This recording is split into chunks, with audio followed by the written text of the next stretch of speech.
I realized something was wrong when my roommate thanked me for being so understanding about his girlfriend. I don't have a roommate, at least. I didn't think I did. I'd been subletting this apartment from a guy named Eric for about 3 months. We never overlapped.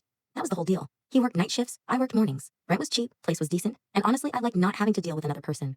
The only weird thing was that sometimes stuff would move. Nothing dramatic, just small things. My mug would be in a different cabinet, the couch blanket folded when I knew I left it messy. Once, my bathroom light was on when I got home. I just assumed I was being forgetful. Then I started noticing patterns. Every Friday night, the place felt used. Like the air was warmer.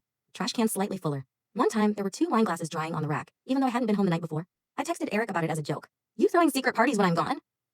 He replied, lol, I barely have time to sleep. Didn't explain anything else. A week later, I came home early from work. That wasn't planned. I opened the door and immediately smelled perfume. Not strong, just there. And there were shoes by the entrance. Women's shoes. I froze for a second, then just walked in like I lived there. Because I did. There was a girl sitting on the couch. She looked up at me like I was the one in the wrong place. Then she smiled. Not nervous. Just polite. Oh, hey, she said. You must be the morning shift roommate. I think my brain lagged behind my body. The what? She laughed a little. Eric said you guys split the place like that. It's actually kind of smart. I didn't say anything for a second. I just looked around. My blanket, my coffee mug, my space, used, shared. Without me knowing, I asked her, how often are you here? She shrugged. Most weekends, sometimes weekdays if he's off. Why? I felt stupid asking, but I still said it. Does he live here full time? She gave me a weird look. Yeah, it's his apartment. That part hit harder than anything else, because technically, yeah, it was his, but I had a lease. I was paying rent. I had keys. I thought we were just offsetting schedules. Eric came out of the bedroom then. He stopped when he saw me. Same expression you get when you see a cop car while speeding.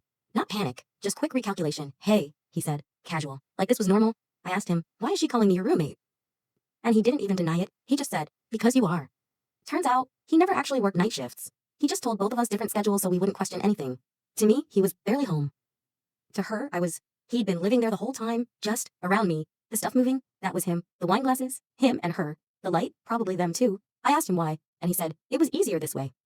Like that explained anything. The girl, Maya, looked more confused than angry. She kept saying, I thought you knew. And honestly, that messed with me more than him lying. Because it meant he wasn't hiding me. He just let both of us assume things that made it convenient. I moved out that night. Didn't take everything. Just what I could carry. Neither of them stopped me.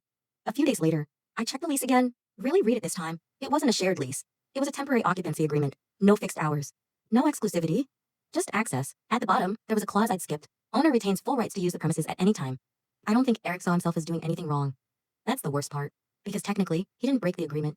Just everything else.